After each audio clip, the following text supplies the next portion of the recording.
Good morning, good afternoon, and good day. Welcome to another edition of Sales TV Live. Today, we're talking about a special forces approach to sales leadership. I'm joined by Scott McCarthy. Scott is a senior Canadian Army officer and chief leadership officer at Moving Forward Leadership. His leadership journey began early and saw him rise through the ranks of the Canadian Army, commanding both small and large teams in complex environments. His practical insights, shaped by his military experience, provide valuable lessons for sales leaders seeking to enhance team performance and communication. Scott, welcome. Thanks, Rob. So happy to be here today. Excited for a chat. Likewise.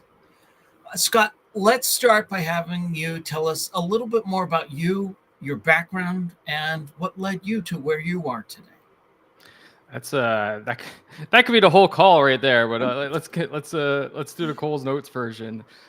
So I joined the Army straight out of high school. Like I literally missed high school graduation to sign up for the Army, which is kind of funny. And I did that because I wanted to be different. Not many people from where I was from. I'm from the far east coast of Canada originally, and not many people were joining the military per se, especially going to the Royal Military College.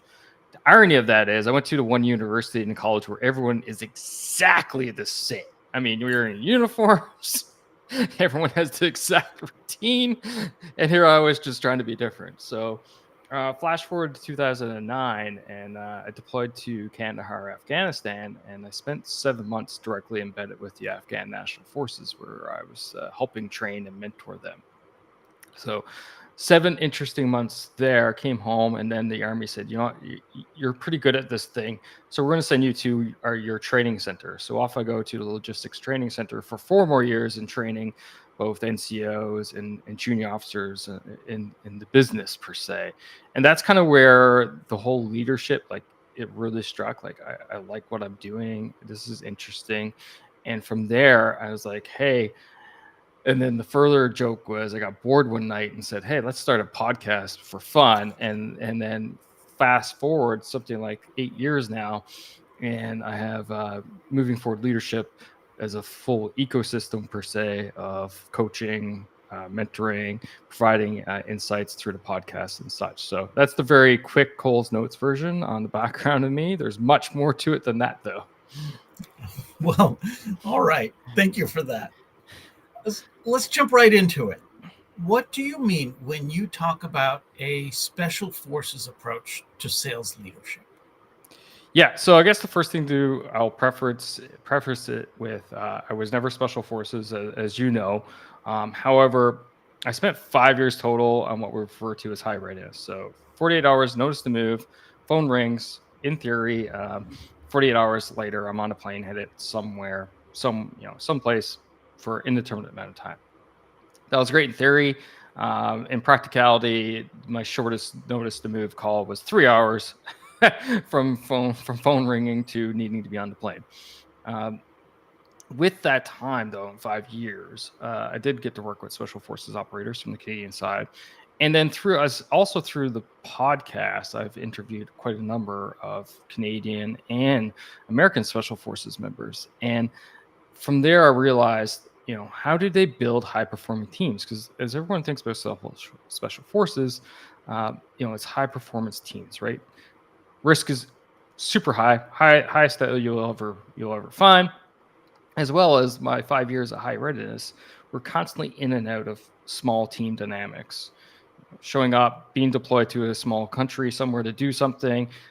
We get a team smashed together of all kinds of different specialists, and we have very little time to hash out those four stages of team development, which is forming, storming, norming, and performing, where that's the cycle. And we have very little time. So it's like, well, how do special forces, do this? On the other side of the coin, I had a great interview with a gentleman named Tim Clark, and he talked about the 4 stages of psychological safety.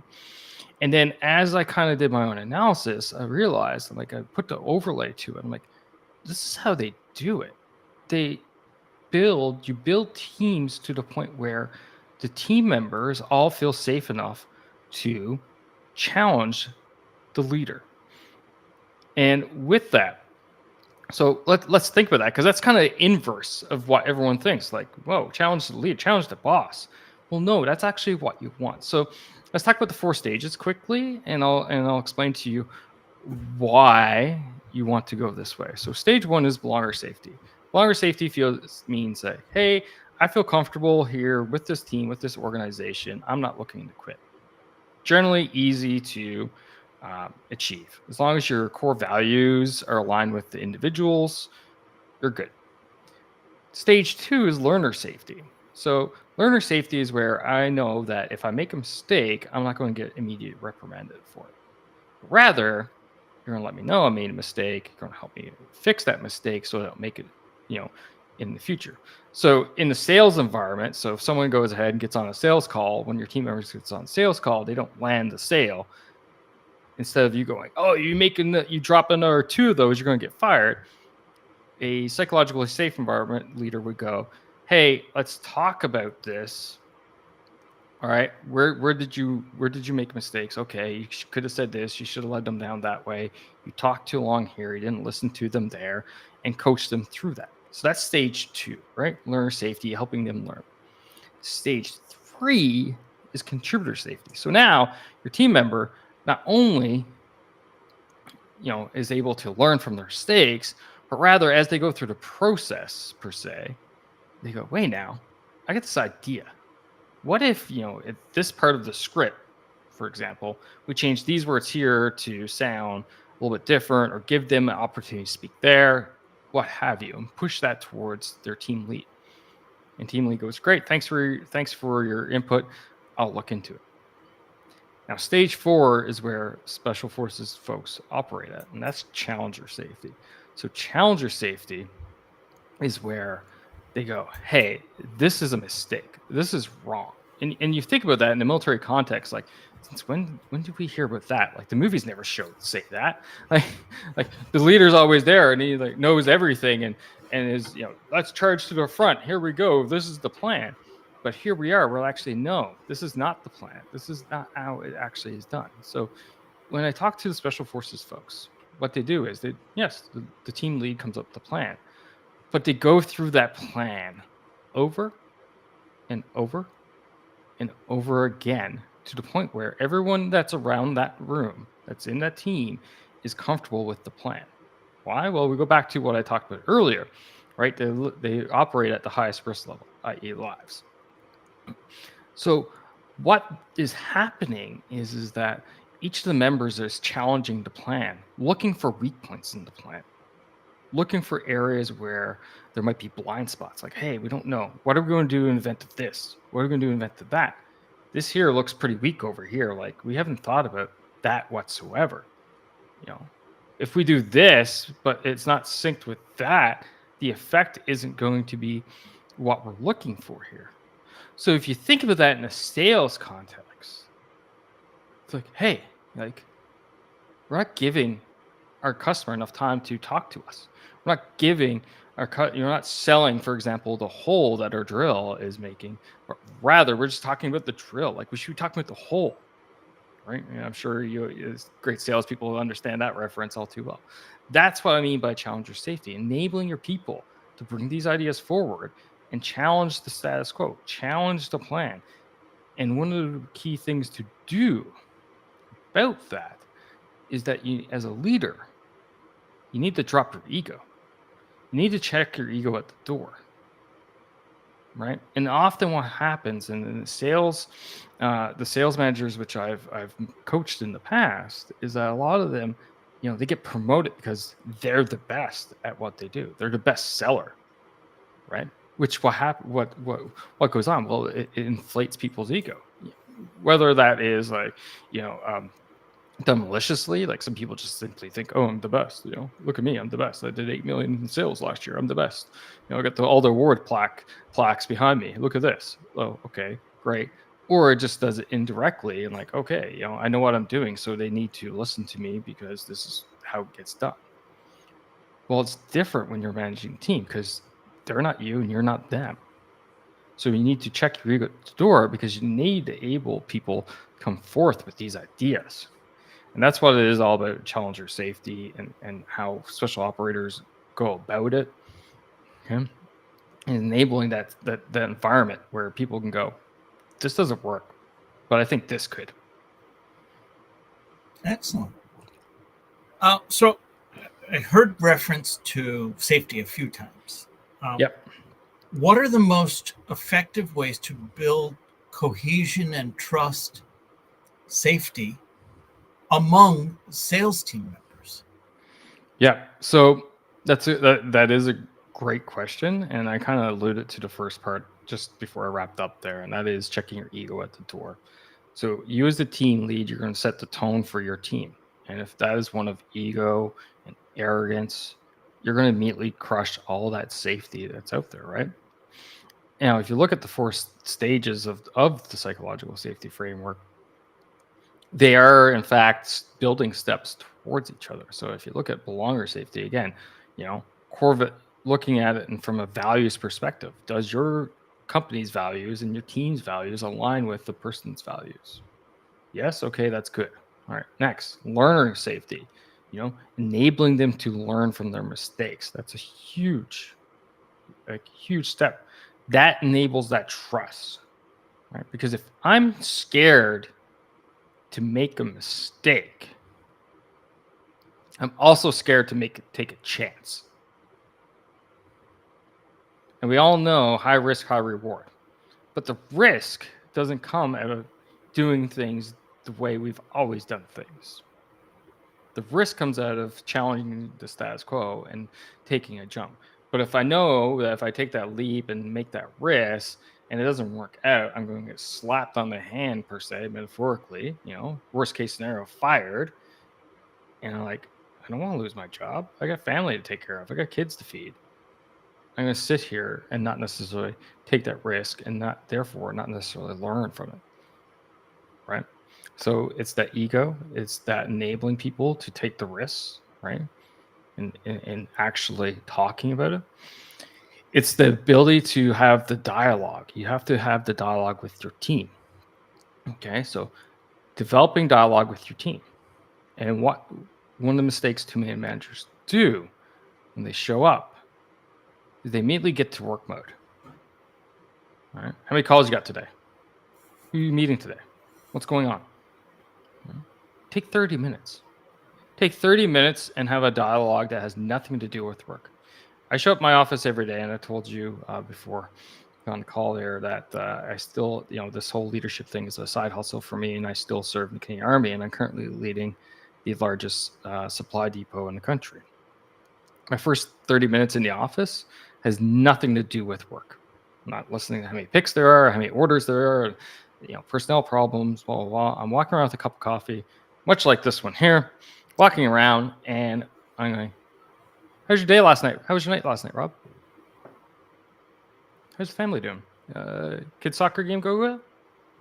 I'm asking these types of questions because I'm trying to get to know my people at that deeper, more intimate level. That's where we build trust and cohesion. Okay? Just taking 30 minutes of your day, 8-hour day, 30 minutes of it, it's 1/16th. Right? It's a fraction, not even the width of a saw blade if you're in construction. Okay. And you are getting to know your people at that deeper level. And that is how you can start building that trust and cohesion. And how do you do that? That's between you and individuals. So you take this information, like, I go see Joe. I'm like talking with Joe now. Like, oh yeah, how was your weekend, Joe? And he explains, yeah, with kids soccer tournament. I'm like, oh, do you know Rob's kids play soccer? Right? Like, no, I don't. Yeah, like totally, like had tournament. Maybe you guys were playing against each other. You didn't even realize it this weekend. Right? And in your neighbor, you're breaking down these barriers and these walls, and you're aiming the connection between your team. Then, once you start building that connection between your team members, what happens? Once they're connected at that more deeper level, that more intimate level, on that personal level, they start branching and are willing to go to bat for each other more so on the professional level. So suddenly you notice Joe's having a struggle meeting his numbers. Like, hey, Joe, like, notice you're having a rough time meeting your numbers there. You need some tricks. You need, what were you failing at? And he's like, oh, just the closing part. I'm like, okay, here, what do talk to me about the next client? What are they? Oh, computer sales, do this, to do that. Okay, this is what I find that works with these type of people. You listen to them, you ask these few questions. Hey, have you checked out, Chris Voss's book, Never Split the Difference? That's a really good read. By the way, it's a really good read on any front. And then suddenly Rob, who's a peer of Joe's, is mentoring Joe without you, the team lead, needing to be involved. And then suddenly, Joe's starting to meet his numbers. Rob's meeting his numbers. So suddenly everybody's numbers are going up. Why? Because you enabled that connection deeper amongst your team members. And suddenly people are no longer scared, of taking risks, bringing ideas forward, challenging the status quo. They're willing to go out on a limb. You've made that connection deeper. So now it's not a competition, which we often see, but a collaboration. Let's not compete against each other, but let's compete against ourselves from last month. Oh, okay. That's totally different. I love that. And I think the challenge for so many is that 30 minutes of making deeper connections amongst the team is not easily measured in terms of an ROI. Correct. And therefore, if it cannot be measured, it must not have value. Right. And I think that's just the wrong mindset about it. I want to pick up on something that you were referencing earlier. You mentioned a lot of first-time sales leaders coming into the role. What are the common challenges in transitioning from a sales role to a sales leadership role? And how can they be overcome with the special forces approach that you're talking about? Yeah, no, that's a great thing. The first thing you need to do, and again, I've already talked about checking ego at the door, and I'm going to even double down on that. Actually, I'm going to back up. So I'll tell you the background story, and then it will all click in. So when I graduated from the Royal Military College, I was commissioned as a second lieutenant to the Canadian Army, and we're like handing in all of our college-specific equipment that we no longer needed. And I remember there was a senior NCO there. He never realized, neither did I at the time, but he changed my life by a few words. And he said, remember, folks, you don't know squat. Use a different word instead of squat, but we'll keep this PG. Right? He's like, you don't know squat. And what he was getting at the time was that, just because we're commissioned second lieutenants, we're really we're basically still brand new recruits. We still haven't finished our basic level training. We haven't spent any time in the real units, yada, yada. I took those words and I take that approach to every position that I hold. We change jobs every 2 to 3 years. And as I said to you, I just recently switched jobs again to the Command Supply Depot. And I come with that mentality is I don't know squat. I don't know anything. Now, am I dumb? No, obviously not, because I wouldn't have gotten promoted and I wouldn't have been assigned to this position. But if you come to the new role with an appreciative lens, a lens of wanting to learn, because being a manager is not being a doer, and being a doer is not being a manager. Just because you can do one thing doesn't mean you can immediately do the other thing. So you have to learn, you have to appreciate, you have to understand. Suddenly things that were not important to you are. People's lives didn't matter to you when you were just a salesperson, but now they actually do matter to you as a manager, because you need to know how to be able to work around, Rob's life, Joe's personal life, things that are going on at home, someone's kid's sick in the hospital. You think their headspace is going to be in the game? Well, probably not. But if you're just a team member, well, you just like, you're on your calls, you're just doing your thing. Like, oh, that sucks for Joe. I'm gonna just do my thing. But as a manager now, you need to understand like the dynamics this is going to have. And now you have to manage your expectations. Like, okay, your kid's sick in the hospital, want to take care of you, Joe. You've been an outstanding team player. Like your numbers this month, we're going to slash them down. Like, hey, and now you go back to the special forces ideology. Hey guys, we had to take 20% off Joe. Who's willing to, pick it up? I'll pick it up. I'll pick it up. Yeah, I'll take 5. I can do it. Right? And that's that whole team approach. But if you go with that whole ideology of you don't know squat, you have to learn, you have to relearn your whole job now because it is not the same. And you go with that appreciative lens.